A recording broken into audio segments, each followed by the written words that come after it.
Hi again, everybody. Okay, we're on to the second step now in my email, and we're going to talk about support for businesses.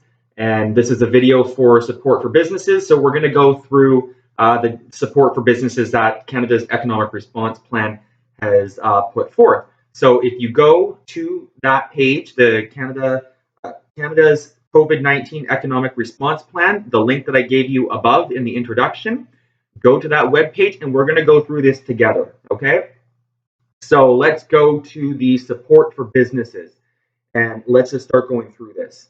So let's see. So the first topic there is you can see it says avoiding layoffs, and it's talking about extending the work sharing program. So basically, the work sharing program is just this probably isn't going to apply to barely anybody. I guess it's just a program. This already existed, and all this is saying is that they're just extending the length of time for it. I guess it's a program where instead of laying people off, all the employees, if they all agree with the employer and Service Canada, and there's agreement all the way around that everybody can just reduce their hours or something like that, instead of somebody being laid off or something like that. And I guess maybe the Service Canada will help to top up some wages or something along those lines. So anyway, so that's all that is. It's really just saying that they're extending that program. That program apparently existed. I didn't even know that program exists. I didn't even know what it was until I was reading this, to be quite frank. So I don't think I have anybody that's going to be worried about that. All right. So the next one under that topic, avoiding layoffs, is the Canada Emergency Wage Subsidy. So let's read this together. So this one here, I'm going to say right now, this is one of the ones that is a big topic out there, and everybody's wondering, do I qualify? Do I not qualify? How do the rules work? I'm telling you right now, I don't know all the answers to that. And every time I think about it, there's another scenario that I'm like, oh, well, how would it work with that, or how would it apply with that? And we simply don't have a resource to go and find the answers to all those things, right? So they are still working on this as we speak. And the interesting thing about this Canada emergency wage subsidy is, the intriguing thing is that still has to pass legislation, right? So it's not even actually law yet, right? So there's a few issues with it. Like I said, I think this topic is actually one I'm going to just concentrate on later. Let's just quickly read this blurb together right now. We'll just quickly read this, but I'm going to do a video on this after the next section. I think because this clearly needs to be discussed more, and I have a bunch of resources that I'm also going to give you links to and documents to read that talk about this. And in some of those documents, I've highlighted things. Anyways, you'll see that in a little bit, but let's just read this. So we have proposed the new Canada Emergency Wage Subsidy that would cover 75% of salaries for qualifying businesses for up to 3 months, retroactive to March 15th, 2020. Employers of all sizes across all sectors of the economy would be eligible, with the exception of public sector entities. The program is designed to help employers hardest hit by the COVID-19. So the whole point of this program really is to try and make it so employers don't lay people off. That's really what the point is here, okay? Now, there's a couple of important things here is that to qualify for this, you're going to have to show that your sales have dropped 30%, okay? Again, we're going to talk about this. There's a whole lot of questions that it just raises, and I'm kind of like, how are they going to do this, right? Anyway, so continuing on, it says organizations that do not qualify for the Canada Emergency Wage Subsidy may qualify for the previously announced wage subsidy of 10% of remuneration paid from March 18th to before June 20th, 2020. So there was one that they had originally proposed, and that was to do with if you continue to pay employees for that period of time that they just said right there, then what you could do is you could reduce your payroll remittance to the government by 10%, and that would be a little bit of money in your pocket, I guess. So that was already something that was said before. Again, we'll talk a bit more about that later because I feel that this topic just needs a little bit more than this one over. But I'm going through this pretty quickly just because I want to try and eliminate some of the other things from here that you're going to realize are just sort of probably unimportant much for you, or that I certainly wouldn't be the one helping you with. Okay. So anyway, that's that. So that's avoiding layoffs. So the next topic under support for businesses is access to credit. So really, all of this stuff here, these are not things I can help you with, or any accountant or anybody else. Really, all of these things that they're talking about here is just discussing the fact that they're trying to make money available through the banking system for people under different programs, to help people weather the storm, to maybe get some interest-free loans. There's one in there, I think it's the Canada is it? Yeah, the Canada Emergency Business Account. You can see it right there under this topic as well, and it talks about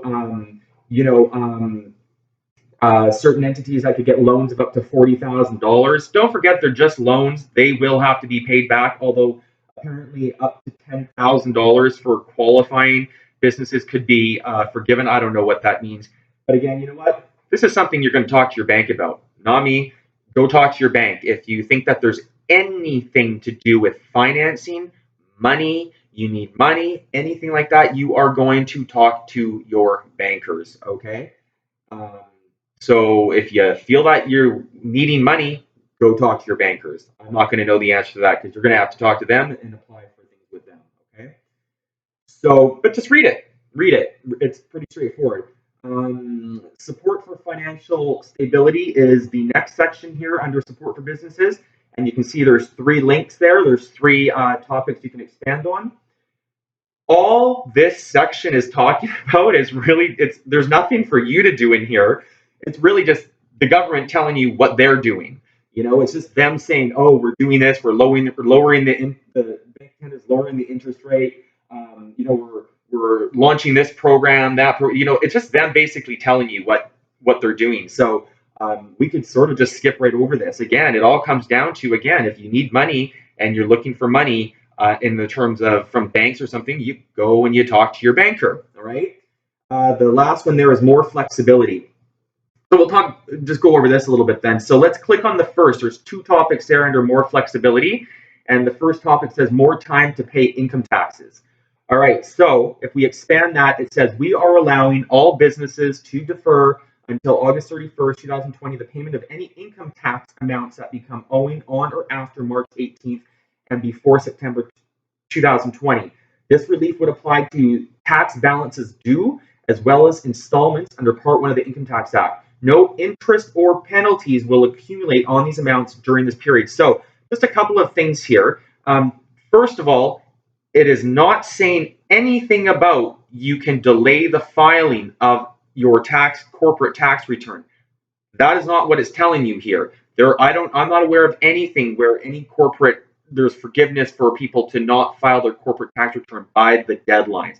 They are simply talking here about the taxes that are due as a result of that. Now, I'm just going to say, heed a little bit of caution when people are contemplating this. Everybody's going to be a little bit different, because don't forget, you're still going to owe it. You're going to have to pay it. So, I wouldn't delay it if you don't have to, right? Just pay the taxes, because you know how the saying goes. A lot of times people will spend what they don't have, and I could very well see this happening, and a lot of people will end up spending that money, and then 4 months from now, not only do they have to pay their current year installments, but now all of a sudden they're going to have a big tax bill because they thought, oh, we can just defer it, right? Just be careful with that, right? Use your common sense and your logic and think about if that makes sense for you. It's a good thing to have. Certainly, it allows for some cash flow management for people or people that are tight on cash, but just remember to think ahead. Don't get yourselves into trouble by forgetting that you're going to have to pay those tax balances anyways, okay? But it's a nice thing that they're offering, that they have. At least there's a little bit of flexibility there. But honestly, even the interest on it, honestly, if you had, oh my goodness, if you owed $5,000, for example, what's the rate that CRA charges right now? Let's say even 5%. If you did that over 4 months, I think the interest that you're saving is $85. Well, kind of big whoop in a way. It's not really that much, but again, fair enough. They're giving you the ability to defer payments for a little bit to help loosen up some cash flow there for you. So that's that. And then the last one there is deferral of sales tax remittance and customs duty payments. So again, this is just talking about sales tax like GST and customs. Literally just the same thing as the above. They're just allowing people to defer those payments for the periods that they tell you right in there. Just read that, and they're telling you where they're allowing you to defer that. And again, like I said up above, just be careful with that. Okay, so that's really it.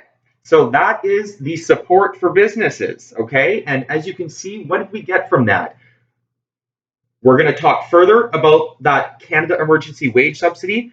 That's the big one. That's the one that everybody seems to be talking about. So I think we need to talk separately about that. I just want to go through this again to try and make it streamlined for you and just keep going through this. The other thing was, again, if you need some financing, you go and talk to your bank. And then maybe some deferral of tax payments if you're tight on cash. There is some flexibility there. But again, be careful with that. All right. So really, that is about it for businesses. So I'm going to stop this video, and the next one is going to be support for individuals. All right. See you in a couple of minutes.